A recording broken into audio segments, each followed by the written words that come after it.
ये अगर गलती से भी कभी टूट जाता है तो भाई आप चाहे कंपनी से हो या आफ्टर मार्केट, ये आपको देखने के लिए नहीं मिलेगा ना। वाइब्रेशन बहुत ज़्यादा है। जैसे मैं स्टार्ट करूँगा, ये देखो पूरी नंबर प्लेट वगैरह सब हिलती है। काफ़ी कम डिस्टेंस के अंदर ही ये घिस जाता है। सिर्फ 12,000 भाई, एक साल के अंदर आप 12,000 चला लोगे तो एक साल में ही आपको टायर चेंज करना पड़ेगा, जो कि मुझे बिल्कुल भी अच्छा नहीं लगा। जितनी देर में इसे कनेक्ट करूँगा ना, इससे बढ़िया तो भाई मैं कहीं और जाके इतनी देर में डेस्टिनेशन पे पहुँच जाऊँगा। सबसे बुरी बात क्या है पता है, जब इस गाड़ी के अंदर पेट्रोल भाई आधा लीटर से भी कम हो जाता है, ये जो टाइम है वो अपने आप रिसेट हो जाता है।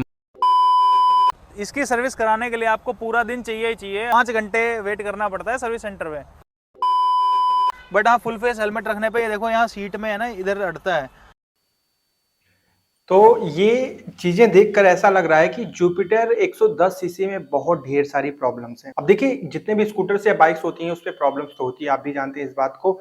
लेकिन आज की इस वीडियो का पर्पस ये है कि मैं इस वीडियो में आपको जुपिटर 110 सीसी का अच्छी चीजें और बुरी चीजें दोनों एक साथ कंक्लूजन करके बताऊं, ताकि आपके सारे डाउट्स क्लियर हो पाए। सबसे बड़ी बात यह है कि जुपिटर में इतने ढेर सारे वेरिएंट हैं कि इंसान खुद कंफ्यूज हो जाता है कि वो कौन सा वाला वेरिएंट ले वाकई में। खैर, सारी चीजों के बारे में बात करेंगे। नमस्कार दोस्तों, मेरा नाम है JRD और आप देख रहे हैं राइट टू नो। अगर इन्फॉर्मेशन आपको अच्छी लगी, वीडियो अच्छी लगी तो लाइक जरूर करिएगा। चलिए फटाफट मैं शुरुआत करता हूं। जो स्टार्टिंग में मैंने वीडियोस दिखाई हैं, ये मेरे कुछ यूट्यूबर भाई हैं जिन्होंने जो है यूजर रिव्यू किया है एक जेन्युइन तरीके से, ताकि कुछ ऐसी प्रॉब्लम्स निकलकर सामने आई हैं जो कुछ कस्टमर के साथ देखने को मिलती हैं। हर किसी के साथ नहीं, लेकिन ज्यादातर लोगों के साथ। अब जो मैंने स्टार्टिंग में आपको दिखाई, अगर उससे जुड़े हुए ऐसी कोई प्रॉब्लम्स हैं या फिर कोई अलग प्रॉब्लम, तो आप कॉमेंट करिएगा, ठीक है। सबसे पहले हम इसकी अच्छी चीज शुरुआत करते हैं, क्योंकि बुराइयां तो मैंने शुरुआत में ही आपको दिखा दी, कुछ बुराइयां और करेंगे, लेकिन अच्छी चीज मैं बताता हूं। वो ये है कि get a smooth engine for city. देखिए, अगर आप सिटी पर्पज से लेना चाहते हैं जुपिटर 110 सीसी, तो आप डेफिनेटली ले लीजिए, क्योंकि सिटी के हिसाब से इसका इंजन काफी बेहतरीन है, रिफाइंड इंजन है। आप चलाएंगे, टेस्ट राइड लेंगे, आपको क्लियरली समझ में आ जाएगा। सिटी के हिसाब से बहुत परफेक्ट है। दूसरी चीज है एलिगेंट डिजाइन। देखिए, जो जुपिटर की डिजाइन है ना, ये इसका सबसे बड़ा प्लस पॉइंट है। और जुपिटर एक ऐसी स्कूटर है जो बेस्ट सेलिंग स्कूटर का अवार्ड 2 से 3 बार जीत चुकी है पूरे ऑल ओवर इंडिया में, ठीक है। तो ये इसकी डिजाइन काफी खूबसूरत लगती है। और तीसरी चीज ये है कि फीचर रिच। अगर आप इसका जेडएक्स वेरिएंट ले लीजिए, क्लासिक वेरिएंट ले लीजिए, या फिर जो भी, अगर आप टॉप मॉडल पे जाते हैं तो आपको इसमें फीचर भर भर के मिलते हैं। जैसे ब्लूटूथ कनेक्टिविटी मिल जाती है, मोबाइल चार्जिंग पोर्ट मिल जाती है, साथ साथ दोनों पे एक साथ काम करते हैं। ऐसे करके बहुत ऐसी एडवांस फीचर्स मिल जाते हैं जिनकी वजह से आप एडवांस चीजों का लाभ ले सकते हैं। तो ये फीचर रिच स्कूटर है, ये तो मैं भी मानूंगा। और इसमें आपको आइडल स्टार्ट स्टॉप की सुविधा भी मिल जाती है। अब ये इतनी बढ़िया चीज है कि जैसे ट्रैफिक वगैरह में है और कुछ देर तक अगर आपका स्कूटर रिस्पॉन्ड नहीं कर रहा है तो ऑटोमेटिकली बंद हो जाएगा, और जैसे आप क्लच का इस्तेमाल करेंगे दोबारा रिस्टार्ट हो जाएगा। इससे क्या है ना कि आपके फ्यूल इकोनॉमी पे काफी फर्क पड़ता है और मतलब माइलेज थोड़ा बेहतर हो जाता है। अगली चीज जो इसमें निकल कर आ रही है वो है good for city not for highway.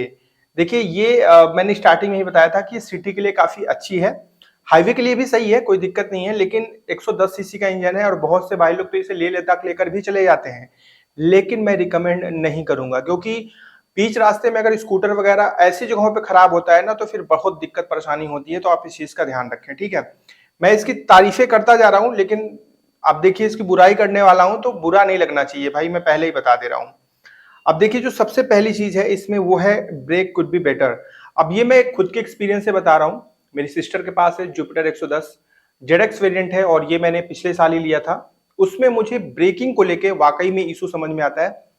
अब देखिए, अगर मैं अकेले चला रहा हूं तो मुझे ब्रेकिंग में प्रॉब्लम नहीं आती है, लेकिन अगर दो लोग साथ में हैं, मतलब दो लोग हैं, तो वेट आ गया बाइक स्कूटर के ऊपर, उस वक्त अगर ब्रेक का इस्तेमाल करते हैं ना, तो कहीं ना कहीं ऐसा लगता है कि ब्रेक थोड़ा और बेहतर होता है, या फिर डिस्क वेरिएंट पे चले जाते तो बेहतर होता। अगर आप विदाउट डिस्क वाले पे जाते हैं तो आपको लगेगा कि ब्रेक में कुछ दिक्कत है, ब्रेक और टाइट हो या फिर और बेहतर हो सकता है। अब देखिए, जो अगली चीज है ना वो है वाइब्रेशन इशू, जो कि मैंने स्टार्टिंग में आपको बताया, भाई ने बताया कि जैसे एक्सीलेटर लीजिए तो पीछे का नंबर प्लेट वगैरह सब हिलने लगता है। तो देखिए, ये जो वाइब्रेशन इशू है ये तो आपको देखने को मिलेगा। और इससे जुड़े हुए बहुत सारे क्वेश्चंस भी आ रहे थे आप लोगों के कि क्या जुपिटर में वाइब्रेशन है कि नहीं। तो देखिए, एक्टिवा में भी वाइब्रेशन है, तो जुपिटर में तो डेफिनेटली वाइब्रेशन आपको मिलेगा, लेकिन ये इतना इरिटेटिंग नहीं है कि आप चलाते वक्त परेशान हो जाए, ठीक है। लेकिन मिलेगा वाइब्रेशन, इस चीज का आप ध्यान रखें। अब जो अगली चीज है वो है इसका माइलेज। देखिए 110 सीसी का ये स्कूटर है और इसको लेके बहुत बड़े बड़े बात कही जाती है कि जुपिटर में बड़ा कमाल का माइलेज मिलता है, और बहुत से भाई लोग हैं मेरे जिनको माइलेज अच्छा मिलता होगा, अभी वो कमेंट में आकर बोलेंगे भी कि उनको उनकी जुपिटर उनको 55 के ऊपर का माइलेज दे रही है।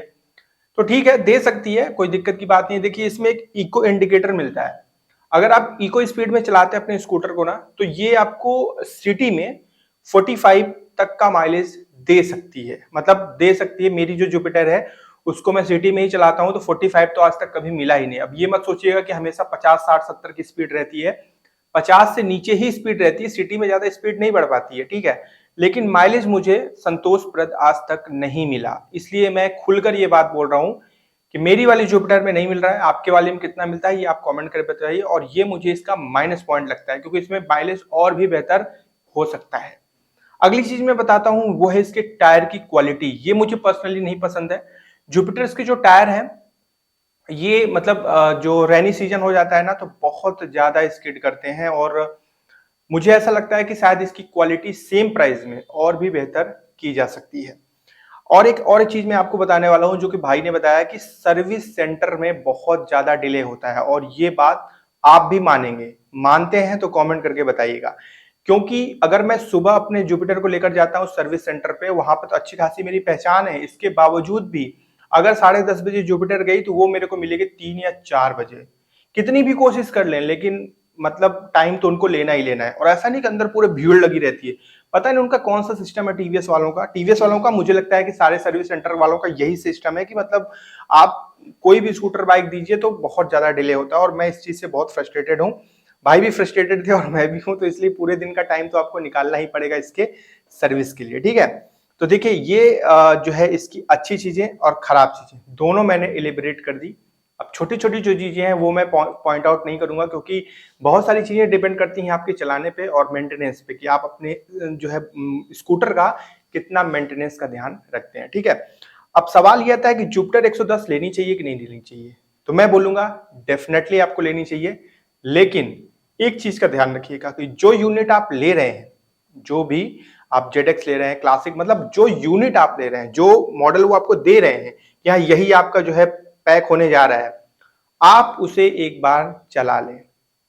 अब देखिए ये थोड़ा ऊट पटांग लगेगा, आपको लगेगा कि यार जो जो स्कूटर कसने जा रहा है, जो हम लेने जा रहे हैं, उसको शायद वो लोग नहीं देंगे कि भैया आपने इसको फाइनल कर दिया है तो चला लेंगे, बाद में आपने मना कर दिया तो फिर हम किसको बेचेंगे। ऐसा कुछ नहीं होता है, टेस्ट राइड किया जा सकता है, आप थोड़ा बहुत उसको चलाकर देख लीजिएगा।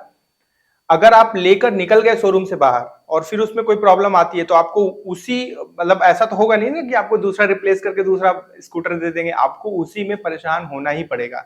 अब मेरे जुपिटर के साथ ऐसा हुआ था कि उसके पिछले वाले टायर से ना खिरखिर खिरखिर की आवाज आती है, वो स्टार्टिंग से आना शुरू हो गई और आज 1 साल से ऊपर हो गए, अभी तक वो आवाज नहीं गई। और सर्विस सेंटर में अच्छे अच्छे मैकेनिकों ने अपना हाथ साफ कर लिया, लेकिन किसी के बस की बात नहीं हो पाई। तो ये थोड़ा सा ध्यान रखने वाली बात है। आप जुपिटर 110 सीसी डेफिनेटली ले सकते हैं, लेकिन लेने से पहले एक बार टेस्ट राइड लीजिएगा। और इसके साथ जो इसके जो है कंपटीटर जो स्कूटर हैं, जैसे कि एक्टिवा 110 सीसी हो गई या फिर मेस्ट्रो 110 सीसी हो गई, उन सबको एक बार टेस्ट राइड लेकर देखिएगा, फिर डिसाइड करिएगा, ठीक है। खैर मिलूंगा मैं अगली वीडियो में, कोई भी डाउट हो तो आप कमेंट में हमसे पूछिएगा। ध्यान रखिएगा अपना। जय हिंद।